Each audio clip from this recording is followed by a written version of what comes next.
પરિચિત છે। રાજકોટની સૌરાષ્ટ્ર યુનિવર્સિટીમાં આવેલા ડોક્ટર એપીજે અબ્દુલ કલામ વિજ્ઞાન પ્રયોગશાળામાં અનોખું ડ્રોન તૈયાર કરાયું। આ માઇક્રો સર્વેલન્સ ડ્રોન બનાવવામાં આવ્યું છે જે ઓટોનોમી ટેકનોલોજીથી બનાવવામાં આવ્યું છે। આ ડ્રોન બનાવવા માટે બે ટીમ દ્વારા કામગીરી કરાઈ। એક ટીમ દ્વારા સોફ્ટવેર પર કામ કરાયું જ્યારે બીજી ટીમ દ્વારા હાર્ડવેર પર કામ કરાયું હતું। ડ્રોન બનાવ્યો છે અને અમારું મેઇન ટાર્ગેટ છે કે જીપીએસ ડિનાઇડ કન્ડિશનમાં પણ ડ્રોન ઉડી શકાય। ફોર એક્ઝામ્પલ ઇન્ડોર્સ છે, સર્વેલન્સ માટે છે, કોઈ જીપીએસ જ્યાં ના આવતું હોય ત્યાં તો એ કન્ડિશનમાં જીપીએસ ડિનાઇડ માટે અત્યારે ટ્રેન્ડમાં છે। તો અમે અત્યારના જે હાર્ડવેર છે, પીસીબી છે, ડિઝાઇન છે, એ બધું અમે કસ્ટમ અહીંયા જ બનાવીએ છીએ। અમારી હાર્ડવેર ટીમ છે અને અમારી સોફ્ટવેર ટીમ છે જે સોફ્ટવેર ઉપર વર્ક કરે છે જીપીએસ ડિનાઇડમાં। ઇન્ક્યુબેશન સેન્ટર એટલે કે આપણે સેન્ટરમાં જેટલા પણ સ્ટાર્ટઅપ છે એ લોકોને પોતાનું ઇનોવેશનને આગળ વધારવું હોય તો આપણે ત્યાંથી ગવર્મેન્ટની જે પણ ગ્રાન્ટ છે, પેટન્ટ ફાઇલિંગના સપોર્ટ છે, આઈપી ફાઇલિંગ સપોર્ટ છે, બૌદ્ધિક સંપદા માટેની સપોર્ટ છે, એ બધું આપણા ઇન્ક્યુબેશન સેન્ટરમાંથી આપણે આપીએ છીએ।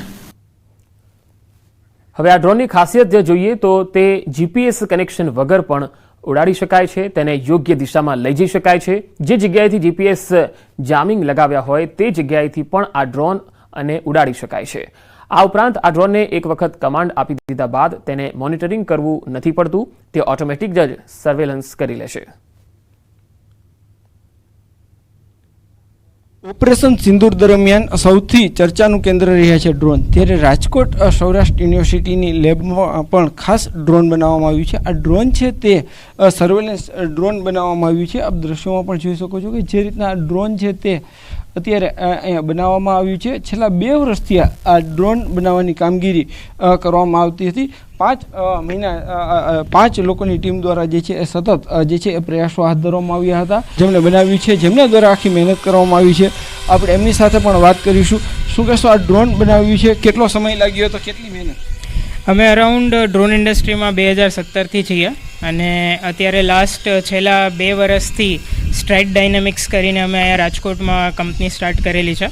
સો અમે છેલ્લા 2 વર્ષથી આ પ્રોજેક્ટ ઉપર કામ કરીએ છીએ કે જે ઓટોનોમીથી મદદથી એ ઇન્ડોર એન્વાયરમેન્ટમાં બી ફ્લાય કરી શકે છે। સો અત્યારે જે આપણે જોયું આ ડ્રોન આઉટડોર ઉડે છે, એ જ ડ્રોન આપણે ઘરની અંદર કે બિલ્ડિંગ્સની અંદર, હોસ્ટાઇલ બિલ્ડિંગ્સની અંદર બી સર્વેલન્સ માટે એને મોકલી શકીએ। સો એડવાન્સ્ડ રોબોટિક્સ ટેકનોલોજીનો ઉપયોગ અમે કરીને એ વસ્તુ એનેબલ કરીએ છીએ। અમે જે બનાવીએ છીએ એ જીપીએસ વગર બી ફ્લાય થઈ શકે। સો આપણે એ ડ્રોન્સને ઇન્ડોર્સ કે પછી આવી રીતના ઇલેક્ટ્રોનિક વોરફેરમાં જ્યાં એનિમી જીપીએસ જામિંગ યુઝ કરતા હોય એમાં બી આપણા ડ્રોન સક્સેસફુલી ફ્લાય થઈ શકે।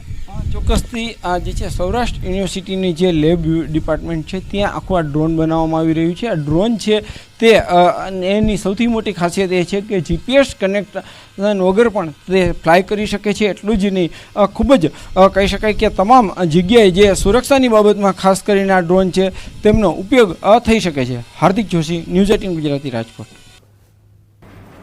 રાજકોટમાં તૈયાર થયેલ આ ડ્રોનમાં ખાસ એડવાન્સ રોબોટિક ટેકનોલોજીનો ઉપયોગ કરાયો છે। આ ડ્રોન બિલ્ડિંગની અંદર ઉડી શકે છે। કોઈ બિલ્ડિંગ કે કોઈ બાંધકામની અંદર આ ડ્રોન ફ્લાય કરાવી સરળતાથી ત્યાં સર્વેલન્સની કામગીરી કરી શકે છે। આ ડ્રોનમાં communication system, flight control, computing unit, software, algorithm એ બધું જ સૌરાષ્ટ્ર યુનિવર્સિટીમાં જ તૈયાર કરેલું છે।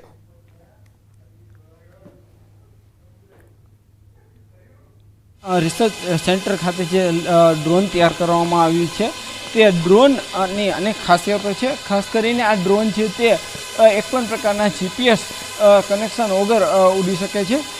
ખાસ કરીને આ એવા સમયે કામ આવતું હોય છે કે જે જગ્યાએ જીપીએસ ન આવતું હોય, યુદ્ધ જેવી સ્થિતિમાં છે, વોર જેવી સ્થિતિમાં ખાસ કરીને આ ડ્રોન છે તે ખૂબ જ મહત્વપૂર્ણ બની જતું હોય છે।